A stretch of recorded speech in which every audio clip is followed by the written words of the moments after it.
Welcome back to Third Shift Crafts. Today we're making one of my favorite backyard meals, kettle fried chicken. For this recipe, you'll need about a cup of breadcrumbs. I'm using Italian season, but you can use plain and add your own seasoning if you'd like. You also need 3 eggs and a splash of water for the dredge, plus 1.5 cups of flour mixed with salt, pepper, paprika, garlic powder, onion powder, and a pinch of cayenne.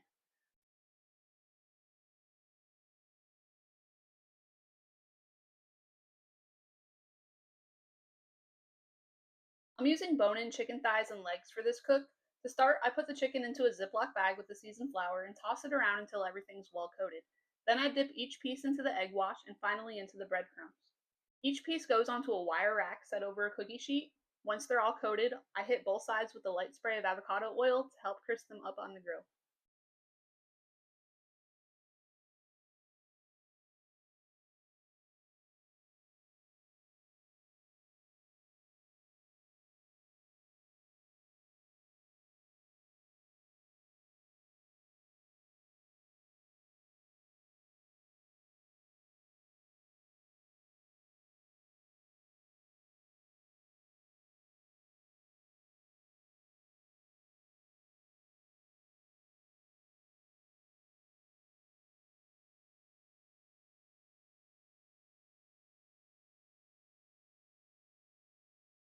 Outside, I've already got the Weber kettle set up in a vortex style. I've lit some charcoal in the chimney starter, and once it's ready, I'll pour the coals into the vortex.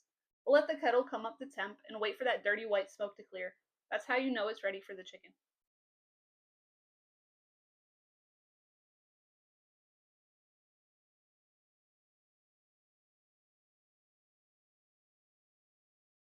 Now we'll add the chicken around the outside of the vortex for indirect heat. From here, I'll flip the chicken every 10 to 15 minutes to make sure it cooks evenly. We're looking for an internal temperature of about 175 degrees in the thighs before pulling them off. For this cook, it took right around 45 minutes total.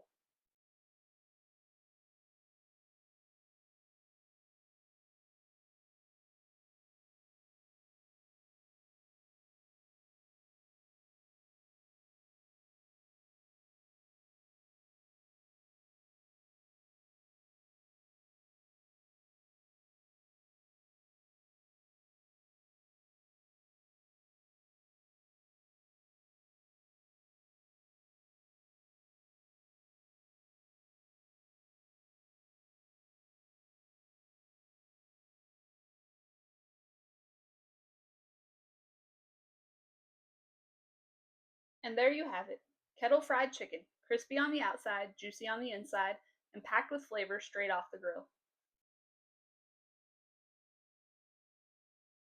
Thanks for watching Third Shift Crafts, crafted by hand, rooted in home.